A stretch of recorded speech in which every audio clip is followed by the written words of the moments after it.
Welcome to the system IAS. हम लोग AEDO+72 BPSC का प्रिपरेशन कर रहे हैं एमसीक्यू के थ्रू, जिसमें हम लोगों ने शुरुआत किया लक्ष्मीकांत की पॉलिटी से, जिसमें लगभग 6 से 7 लेक्चर हम लोगों ने कंप्लीट कर लिया। आज हम लोग पढ़ने वाले हैं fundamental duties.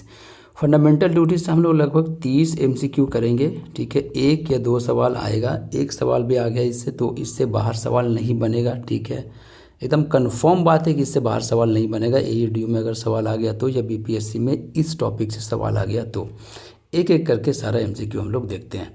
Which constitutional amendment introduce fundamental duties in India? कौन सा अमेंडमेंट जो है इंट्रोड्यूस किया है फंडामेंटल ड्यूटीज़ को इंडिया में? तो आप बताइए कौन सा अमेंडमेंट, कौन सा amendment? 44th constitutional amendment act नहीं, 42nd ने जो है वो इंट्रोड्यूस किया है फंडामेंटल ड्यूटीज़ को। आपको याद रखना है 42nd कॉन्स्टिट्यूशनल अमेंडमेंट एक्ट ने लाया है फंडामेंटल ड्यूटीज़ को। ठीक है, जितना भी तरीके से सवाल बन सकता था 30 एमसीक्यू के अंदर जो है वो फॉर्मुलेट किया गया है। इससे बाहर सवाल नहीं आएगा। आगे चलते हैं। विच committee recommended the inclusion of fundamental duties? सारा एमसीक्यू जो लक्ष्मीकांत से बनाया गया। ठीक है, विच committee recommended the inclusion of the fundamental duties? आपको पता है स्वर्ण सिंह कमेटी। स्वर्ण सिंह कमेटी ने जो है रिकमेंड किया था फंडामेंटल ड्यूटीज़ को। तो आंसर क्या हो गया? स्वर्ण सिंह कमेटी। स्वर्ण Singh committee was set up in 1976 during the emergency to recommend the inclusion of the duties. Which of the following is not a fundamental duty under article number 51A? तो एक तो ये बात पता चली है कि 51A आर्टिकल किस चीज़ से रिलेटेड है? फंडामेंटल ड्यूटीज से रिलेटेड है। To develop scientific temper, to pay taxes. Taxes pay करने के बारे में कोई बात नहीं करता है, लेकिन हाँ एक बात ये समझ लो कि टैक्सेस पे करने के बारे में स्वर्ण सिंह कमेटी का जो रिकमेंडेशन था, तो उसमें स्वर्ण सिंह कमेटी ने ये कहा था कि आप इसको इंक्लूड कीजिए, लेकिन ये इंक्लूड नहीं किया गया था। ठीक है, तो टू डेवलप साइंटिफिक टेम्पर है, सेफगार्ड पब्लिक प्रॉपर्टी है, टू प्रमोट हार्मनी ये भी है, लेकिन पे टैक्सेस नहीं है। स्वर्ण सिंह कमेटी ने रिकमेंड किया था, लेकिन गवर्नमेंट ने इनको इंक्लूड नहीं किया। किसको? टू पे टैक्सेस को। आगे चलते हैं। Which fundamental duty was added by the 86th Constitutional Amendment Act 2002? कौन सा फंडामेंटल ड्यूटी जो ऐड किया गया था by the 86th Constitutional Amendment Act 2002? To abjure violence, to provide education to children, ठीक है, एज्ड 6 to 14, यही बात है। और आर्टिकल नंबर 21A ऐड किया गया था by the 86th Constitutional Amendment Act 2002। आगे चलते हैं। Which article constitution inspired India's fundamental duties? ठीक है, तो इंडियाज़ फंडामेंटल ड्यूटीज़ किससे आया था भैया? USSR से आया था। आगे चलते हैं।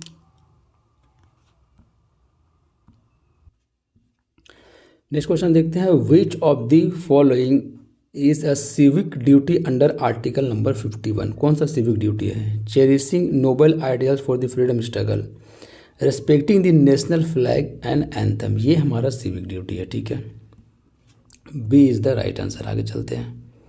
Which act prohibits disrespect to the national flag and anthem? कौन सा एक्ट जो है वो प्रोहिबिट करता है? Representation of people act 1951, prevention of insult to national honour act 1971। तो इस तरीके के सवाल के लिए भी आपको तैयार रहना है कि प्रोहिबिट कौन करता है कि आप डिसरिस्पेक्ट नहीं कर सकते नेशनल फ्लैग को और एंथम को। वो prevention of insult to national honour act 1971।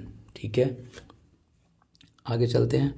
Which case highlighted the use of fundamental duties in interpreting laws? ठीक है, highlighted the use of fundamental duties in interpreting laws. Kesavananda Bharati case, Mohan Kumar Singhania case, famous case है।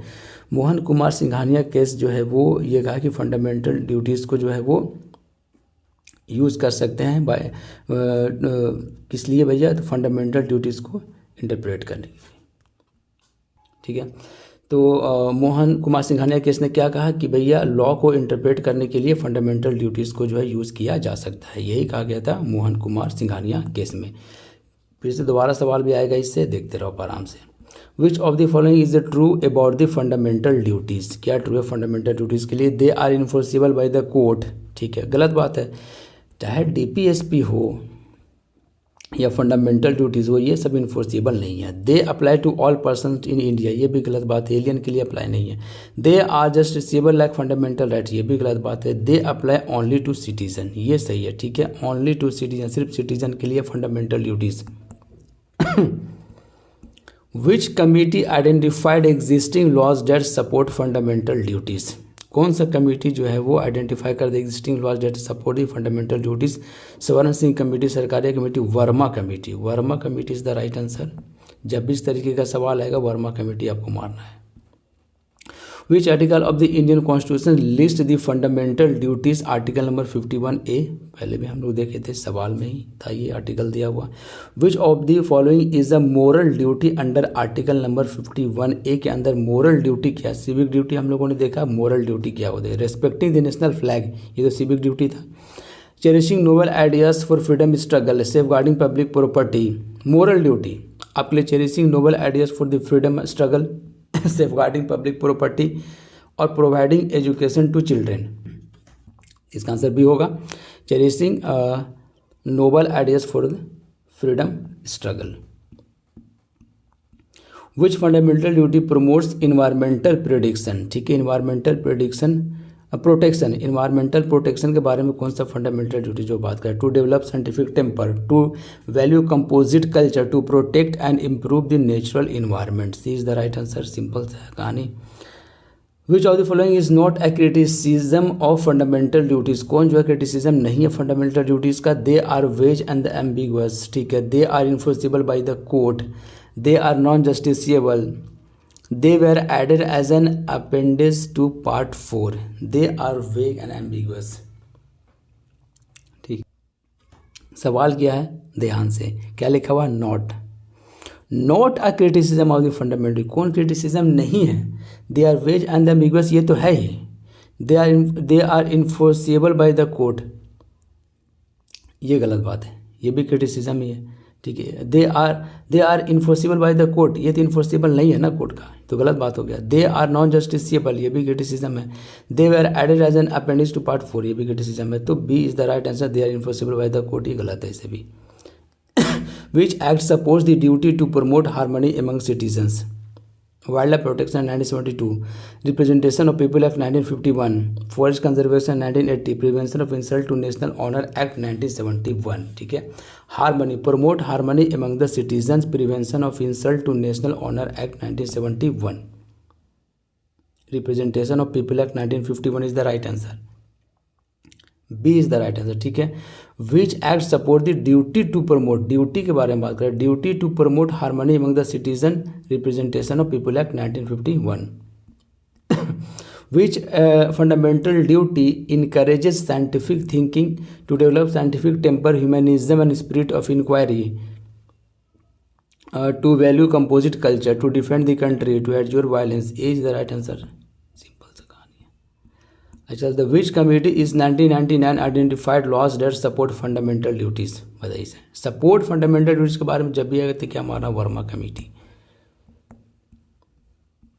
विच fundamental duty relates to national defence? बताइए, national defence कौन सा fundamental duty जो है related है national defence से? To uphold sovereignty, to defend the country and the render national service, to safeguard public property, to strive for the excellence, to uphold sovereignty, to defend the country and render national services, ठीक है, B is the right answer. Which of the following is true about the scope of fundamental duties? They apply to all person in India, ये गलत बात है। Which of the following is true चुनना है, ठीक है। They apply only to foreigners, ये भी गलत बात है। They apply only to citizens, ये सही है। They apply to government officers only, ये गलत है। तो सी इज द राइट आंसर, सिर्फ सिटीजन के लिए अप्लाई होता है ये। Which case emphasize the interconnectedness of part 3, 4 and 4A? Fundamental right, DPSP, fundamental right, DPSP और fundamental duties, ये तीनों आपस में इंटरकनेक्टेड है, ठीक है। कौन सा केस में ऐसा कहानी आ गया? तो भैया केशवानंद भारती केस में नहीं, Ramlila Maidan incidence case, Minerva mill case, Golaknath case, Ramlila Maidan incidence case में ये बोला गया था, ठीक है। रामलीला मैदान इंसिडेंस केस में ये बोला गया तीनों आपस में इंटरकनेक्टेड है। Fundamental right, DPSP, fundamental duties. Consider the following statement safeguarding fundamental duties. They were added by the 42nd constitutional amendment act, बिल्कुल सही बात है। They are enforceable by the court like fundamental rights, ये गलत बात है। They apply to all persons residing in India, ये भी गलत बात है। तो ओनली वन इज करेक्ट, सिर्फ इंडियन के लिए ही सिर्फ ये अप्लाई है। तो इस तरीके का भी सवाल हम लोग देख ले रहे हैं। किसी भी तरीके से सवाल आएगा आपसे बन जाएगा, टेंशन लेने की ज़रूरत बिल्कुल भी नहीं। कोई कमेटी से सवाल आएगा तो भी बन जाएगा, कोई अमेंडमेंट से सवाल आएगा तो भी बन जाएगा, कोई कॉन्सेप्ट से सवाल आएगा तो भी बन जाएगा। The Swaran Singh committee recommended 8 fundamental duties, बिल्कुल सही बात है। 8 फंडामेंटल ड्यूटीज़ जो है रिकमेंड किया गया था स्वर्ण सिंह कमेटी के द्वारा। The 42nd constitutional amendment act mention only 10, ये भी सही बात है। सिर्फ जो 8 जो है वो रिकमेंड किया गया था और 10 फंडामेंटल ड्यूटीज जो अप्लाई किया गया था। विच of the following statement correct, दोनों करेक्ट है। Consider the following statement about the article number 51A। 51A के बारे में आप बताइए क्या कहानी है सर 51A के बारे में। It includes duty to provide education to children age 6 to 14। It was amended by the 86th constitutional amendment act. अब बताइए क्या दोनों स्टेटमेंट। अब एजुकेशन से रिलेटेड तो ये है, it was amended by the 86th constitutional amendment act, ये भी सही बात है। कंसिडर द फॉलोइंग स्टेटमेंट्स, ठीक है। The Japanese constitution contains a list of citizen. देखो 42nd कॉन्स्टिट्यूशनल अमेंडमेंट एक्ट के तहत फंडामेंटल ड्यूटीज़ आया, उसमें आर्टिकल नंबर 51A जो ऐड किया गया था वो 86th कॉन्स्टिट्यूशनल अमेंडमेंट एक्ट 2002 के तहत किया गया था। दोनों बातें अलग अलग है। The Japanese constitution contains a list of citizen duties, सही बात है। The US and Canadian constitution also list citizen duty, ये नहीं है, only one is correct. Consider the following statement about the criticism of the fundamental duties. Some duties are vague and the difficult to interpret, सही बात है। They were placed after part of 3rd to give them equal importance with the fundamental rights, ये गलत बात है। Consider the following statements देखते हैं। The Verma committee identified laws supporting fundamental duties, सही बात है। ये वर्मा कमेटी के बारे में 2 सवाल हम लोग ऑलरेडी पहले देख चुके हैं। The wild life protection act 1972 supports the duty to protect the environment, ठीक है, ये भी सही बात है। The duty to pay taxes is included in article number 51A। Pay taxes के बारे में तो नहीं, स्वर्ण सिंह कमेटी ने रिकमेंड किया था बट इंक्लूड नहीं किया गया था गवर्नमेंट के द्वारा, तो ये गलत हो गया statement. The Swaran Singh committee recommended including the duty to pay taxes, ये सही बात है। तो only 2 is correct. Consider the following statement about the judicial interpretation, क्या the Mohan Kumar Singhania case use article number 51 to interpret laws, सही बात है ये। The Ramlila Thapar case emphasize the unity of, सही बात है ये। 3rd, 4th एंड 4A ये दोनों सही है।